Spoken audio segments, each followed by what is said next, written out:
Hi, first graders. This is Miss Wolf. We're going to do another read aloud together. So our book this week is called Honey, Honey, Lion.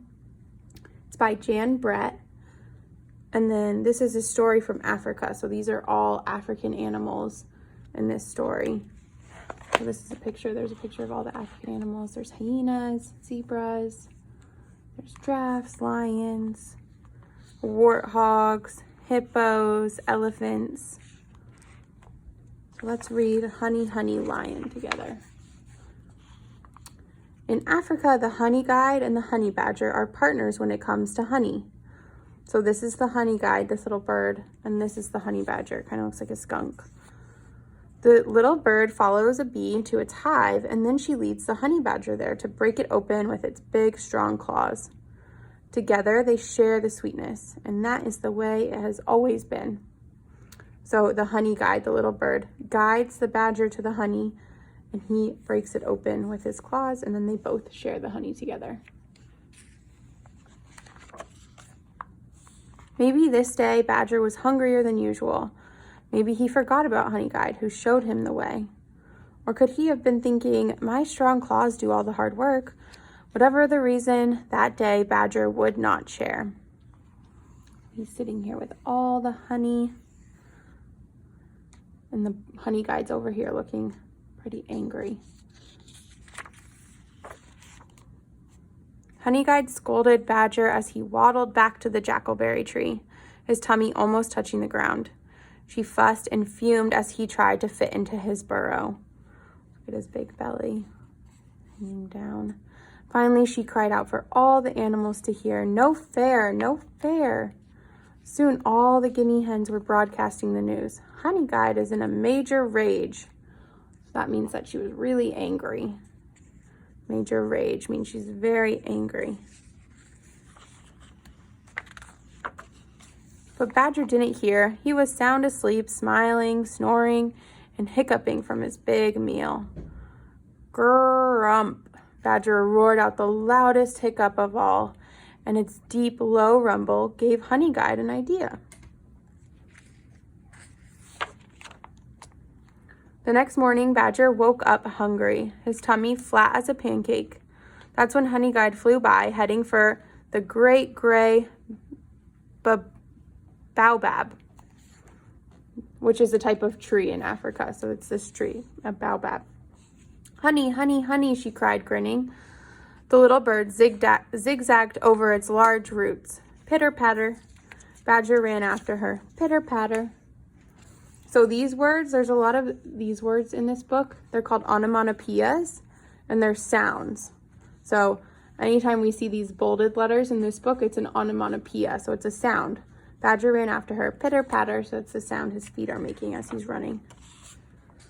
Honey Guide flew across the water hole. Splish-splash.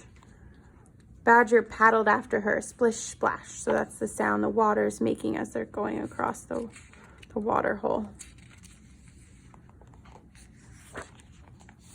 Honey Guide glided to the top of a termite mound and bounced on one foot. Sprung. Badger scrambled to the top and bounced off. Sprung. This is the termite mound.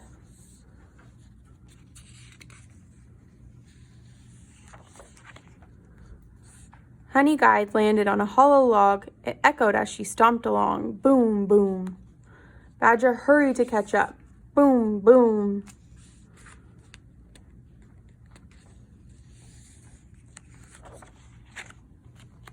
Next, Honey Guide flitted through a stand of papyrus. Tall, dry reeds waved back and forth. Clickety-click. Badger traipsed along, muttering, "Where is that honey?" The papyrus rattled as he went by. Clickety-click.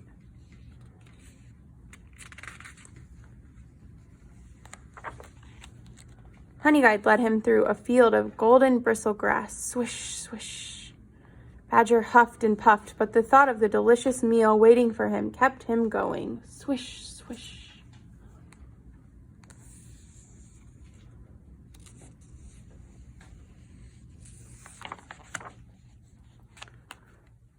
By now, Badger was tired and wet, itchy and sore. but he didn't slow down because Honey Guide was just ahead of him.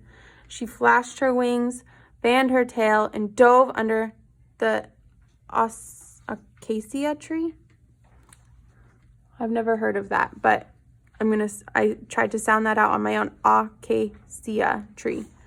Badger charged in after him, singing triumphantly, "Honey, honey." Let's see what's under here. Lion. So it wasn't the honey he was expecting. Lion, lion, lion. Badger turned on his tail and ran.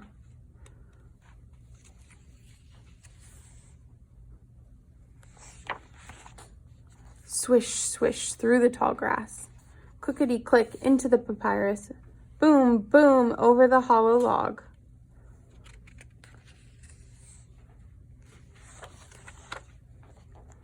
Sprong over the termite mound. Splish, splash across the water hole. Pitter, patter over the baobab tree.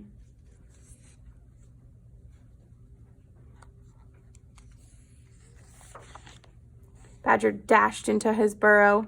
Honey Guide cheered. In a flash, Badger was as far from the entrance as he could be. Right behind him was Lion's huge paw, batting the air, but he could not reach him. And that's the closest any animal could be to an angry lion and live to tell the tale.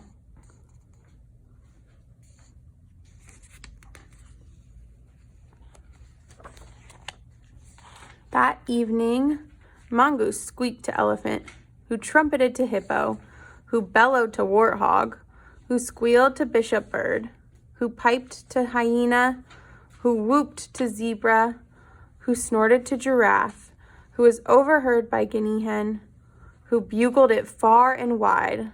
It was the bush telegraph, and it said, "If Honey Guide leads you to a beehive, be sure and reward her, or next time she will lead you to a lion." The end.